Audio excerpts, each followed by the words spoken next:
now, since we are short on time, so let's move towards our next session on Je Monnet.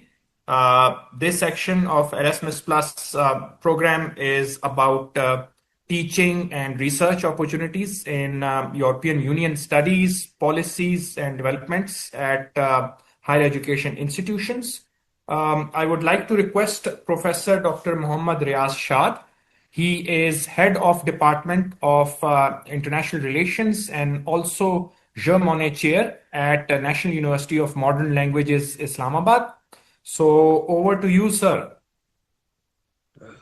Thank you so much, Kashif Sahab. Bismillah ar-Rahman ar-Rahim.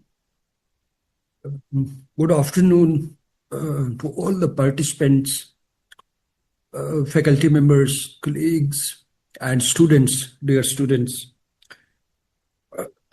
First of all, this Je Monnet actions, it is meant for the faculty members. In fact, it's not meant for the students. So this might lead to a decline in the attendance of this session. But this is the real case.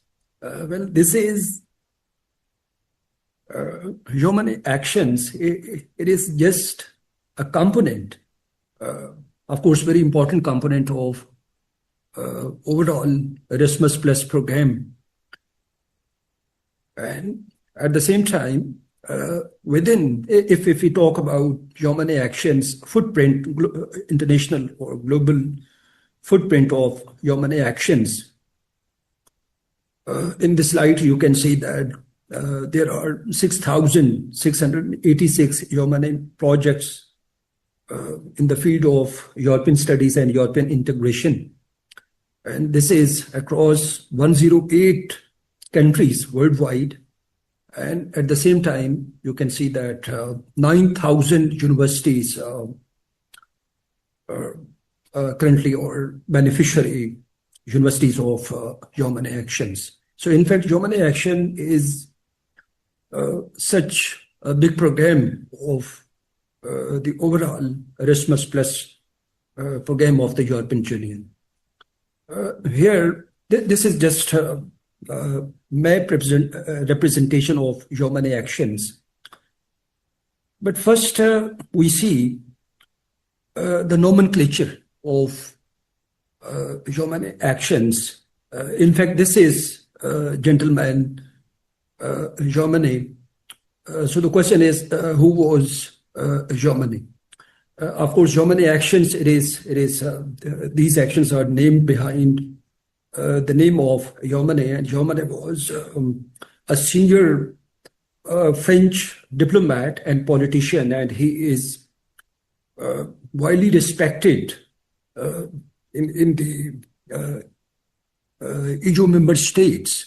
But basically, he belonged to France, and at the same time, he is known as the founding father of the idea of the supranational European integration. So this is, in fact, because of this, by virtue of this contribution, in fact, these actions are recognized after the name of Je Monnet.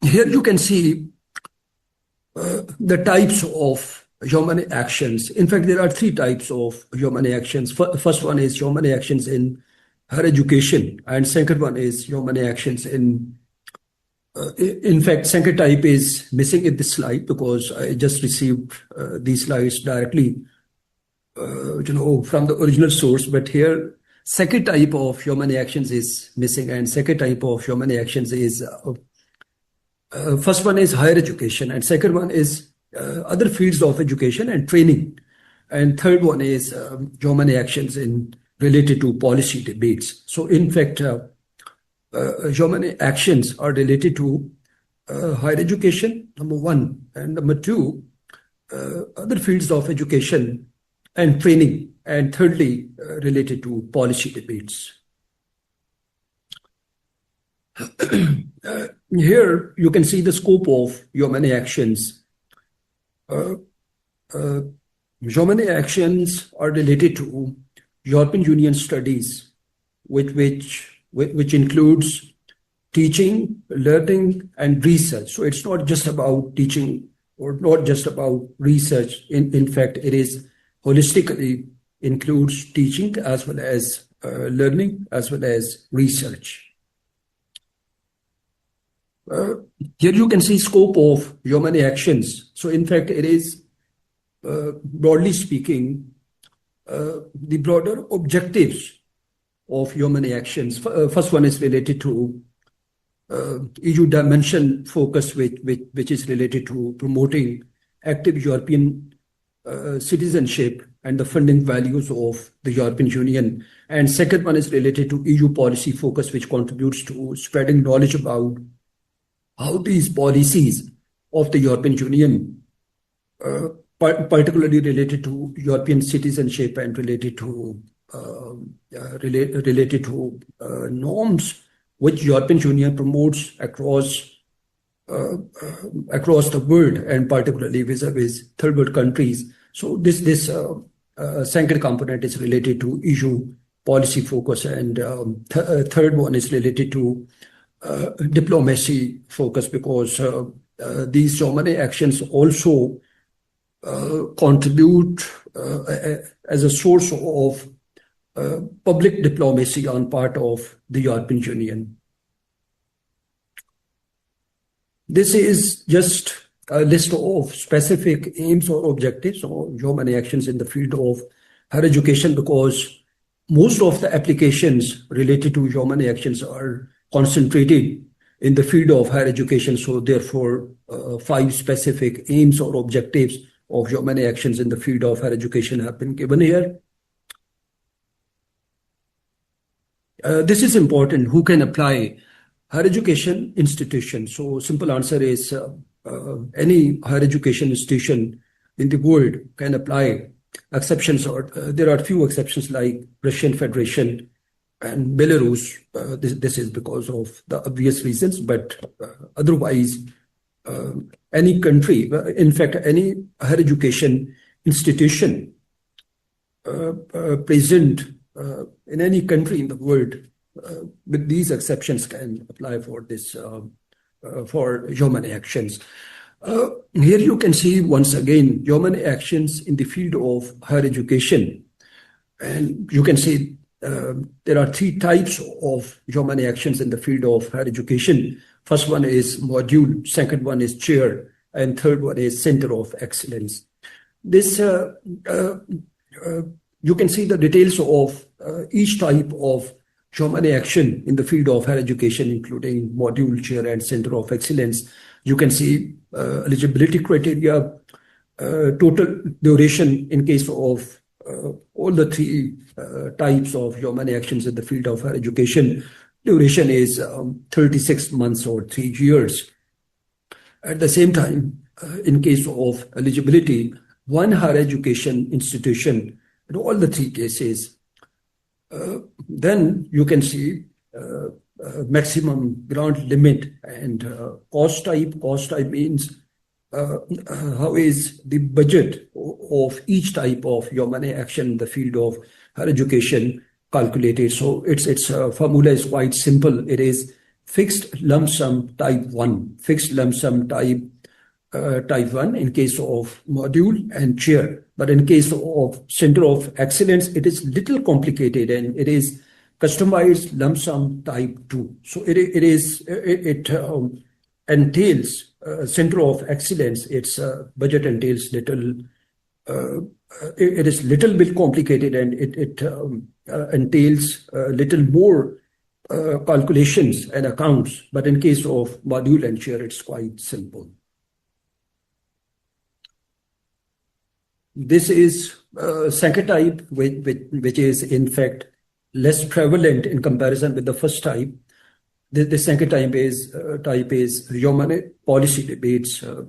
There are 2 types of human policy debate. First one is related to network on internal policy, and second one is network on external policy. Internal policy means European Union's internal policies, and external policy network on external policy means European Union's external policies or European Union's relations with other countries. But here, the difference between type 1 and type 2, namely human actions in higher education and human actions in policy debate, is that the first one is related to higher education and second one is related to policy debate.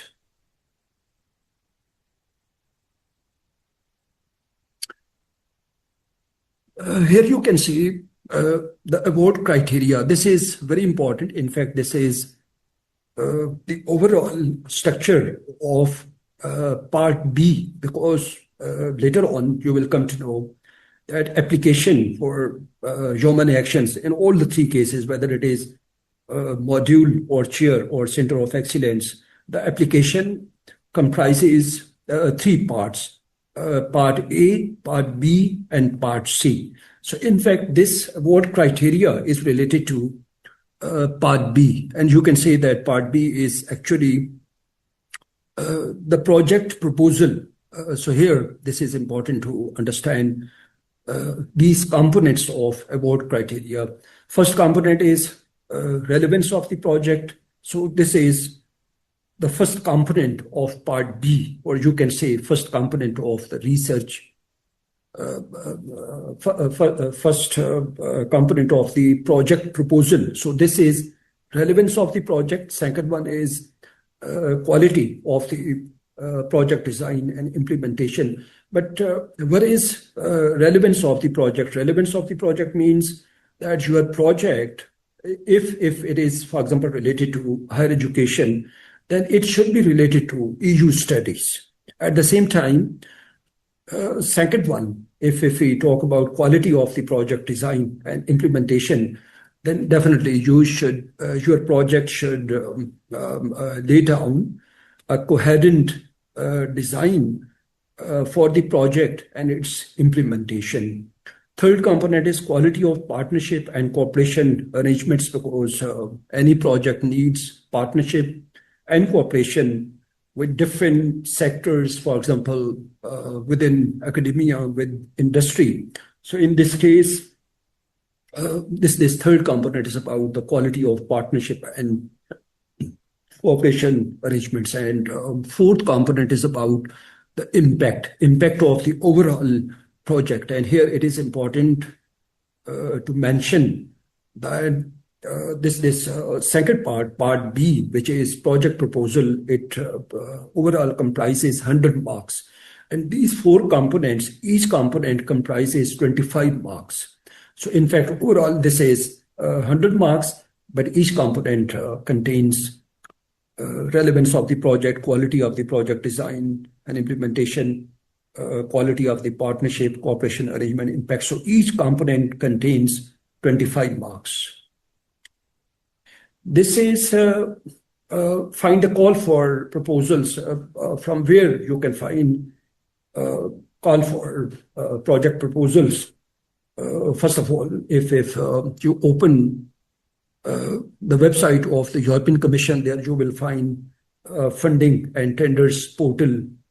Through this funding and tender portal, you can access call for project proposals for different human actions. In this case, you can use filter, a quick search, for example, human and open for submission.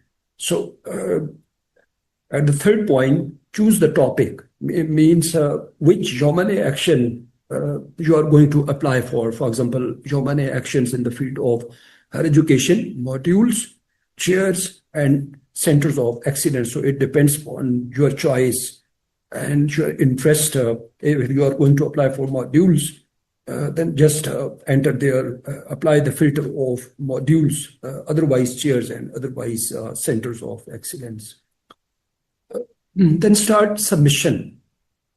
To apply for human actions, your higher education institution must have a 9-digit PIC. participant identification. This is just a minute. This is PIC is participant identification code.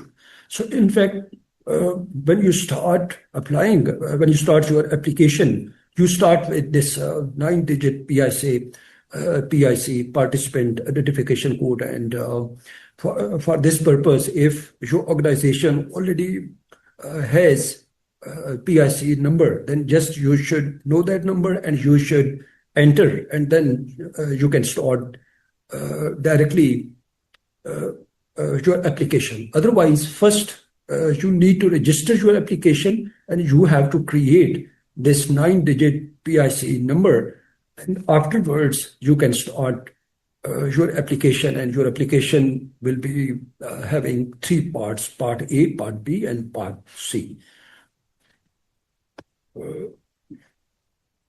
Next one is with your PIC, you can start the application and create your proposal. What shall you complete? Administrative forms, part A and part C. As I told you earlier, that application will be having 3 parts: part A, part B, and part C. In fact, part A and part C, these 2 parts are known as administrative forms or administrative parts. And part B, this is the actual project proposal part, and this is, of course, more elaborative, and this is more detailed. So this is important to understand the overall structure of these 3 parts of the application pertaining to your money actions. And this is just one slide which is related to application. In fact, this is the last page of your application. You can see at the right hand different parts which you will have to complete, and then you will have to upload. For example, part B of proposal, and in front of this one you can see upload calculator. It should be uploaded. CVs of the project team should be uploaded. List of previous projects should be uploaded. Other annexures, relevant annexes, should be uploaded. So in fact, once you start your application, it is quite easier. But important point is that you should have a clear, explicit, relevant, and coherent idea about your application and about the concept or idea of your application. This is your money actions specifically related to modules. This is just a specimen. So this is the calculator for budget calculation or budget proposal. So here you need to understand 2 things. For example, in case of modules or in case of chairs. In case of, this is a specimen for human action related to modules. So first you need to understand that in case of module, you should offer at least 40 teaching hours per academic year. So this is important. First, this is the minimum limit. But at the same time, you should understand that if you want to offer more than 40 teaching hours per academic year, it is up to you. You can increase, but you should have rationale for that one. You should have a valid justification for that. Same is the case with chairs. In case of chairs, you should offer minimum 90 teaching hours per academic year, but it could be more. It depends, and you should provide a justification for that. So it is quite simple. You just enter number of teaching hours per academic year, and it will give you the calculation of your financial budget. This is just an example about human chair for third countries not associated to the program. So in fact, this table shows the maximum budget limit for other countries, which means that it's not EU member states themselves, rather other countries, which includes third world countries, those European countries which are not members of the European Union, North American countries, and so on. So this table shows maximum limit of the budget for different human actions. This is a detailed budget table for Center of Excellence and networks. But let me tell you that if somebody is interested in human action, you should start with modules. And if you qualify for a chair, then of course it is a better option than module. But as far as Center of Excellence is concerned, it is something bigger, quite bigger and little complicated. So therefore, since I know in Pakistan, there is just one chair, and this is held by myself.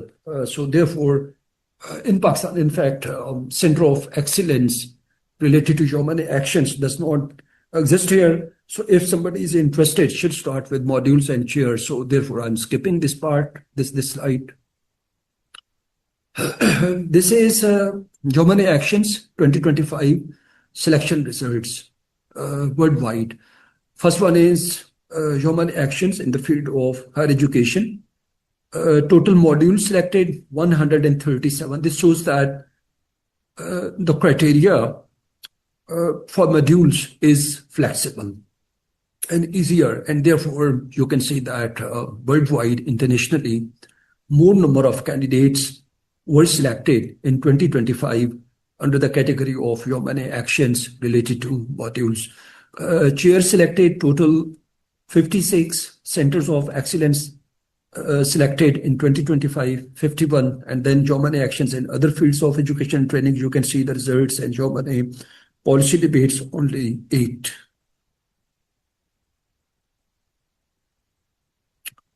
This is proposal received and awarded from Asia since 2021. This is quite interesting. For example, you can see China, number of evaluated proposals, because certain applications or proposals are rejected before evaluation stage. So in fact, this includes the number of applications and proposals which were actually evaluated and then they were awarded or not awarded. So in case of China, you can see 59 applications were evaluated and China won 27. And you can see, just come to Pakistan for the sake of comparison. Pakistan, in case of Pakistan, 2 applications were received for evaluation and the 2 were secured. But interesting point is that the 2 applications, 2 projects came from one person, and this is myself. So in case of Pakistan, the ratio percentage for winning is 100%. And this is unique. You can see here, it is unique. But the problem is that it is just one person. So therefore, I would like to offer my guidance to any candidate who is interested in this field of, in this kind of projects related to human actions. And this is related to proposals received and awarded from Middle East. So it's just kind of for the sake of motivation, for the sake of comparison, that how many applications were received from a certain country. For example, look at Iran. So in case of receiving the applications, or in case of receiving the applications, for example, you can see that within Middle East, Iran is at the top. 33 applications were received from Iran, but only 3 candidates were awarded projects. This is important. Publication of current, this is about indicative roadmap calls 2026 of this year, which are currently open. It is publication of the call 2026, 27 November 2025. And deadline for submission of applications is 3rd February 2026 at 17 Central European Time. So you can see that still we have like 1 month for the preparation and application for the preparation of the applications and for applying the same. So this means that if somebody is interesting, this application or proposal, project proposal can be prepared within 15 days, 20 days. So still you have like 1 complete month.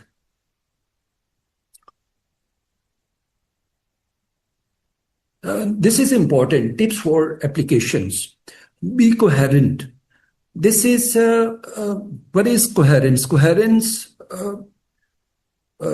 means 2 things. In the context of project proposal or application, coherence means 2 things. First is conceptual coherence, and second one is managerial coherence related to project management. So in both cases, application should be characterized by a coherence. And second one is be concrete. Concrete means you should not mention those things which actually you cannot do, because whatever you write in your project proposal, it should be something concrete. It should be something doable, because later on you have to implement your project accordingly. Remain focused. And of course, focused means the project concept and project idea, it should not be scattered. It should be just focused.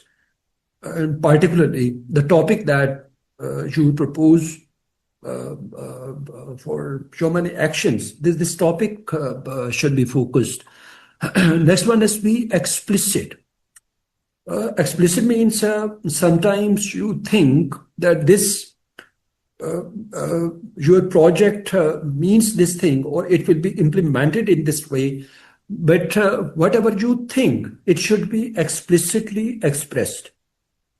Next one is be realistic, which means that you should not mention anything in your application which is not doable.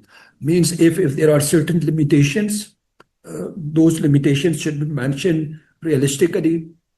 And if there are certain things which you think that because of those factors your project merit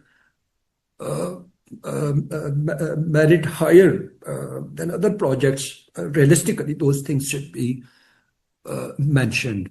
Next one is double check your proposal. Of course, this is self-explanatory. Be clear, keep it simple. Sometimes we try to be verbosial, and we try to be to present a project proposal which we think that it should be something quite extraordinary. So it's not like that one. It should be something simple, in accordance with the principle of parsimony. The simpler, the better. But of course, it should be, because projects are not just expressions. Projects are implementation as well. So therefore, keep it simple. And in this way, that it should be something explicit. It should be focused. It should be clear, and the project examiner or evaluator should be able to understand it, and should be able to understand that how this project will be implemented. These are few useful links, of course, related to human actions overview, and particularly this Erasmus Plus guidebook. It is quite useful. With regard to any kind of application or any kind of program, including human actions. So keep in touch, and thank you very much. So this is all from my side. Thank you very much, sir, for sharing your experience as Chair Monnet chair. Since you are the only chair, sir, you are very dear to us, and we would like you to guide more participants in Chair Monnet action from our universities, so that we can increase our participation in this action. So, thank you very much, sir. Thank you. So we will move.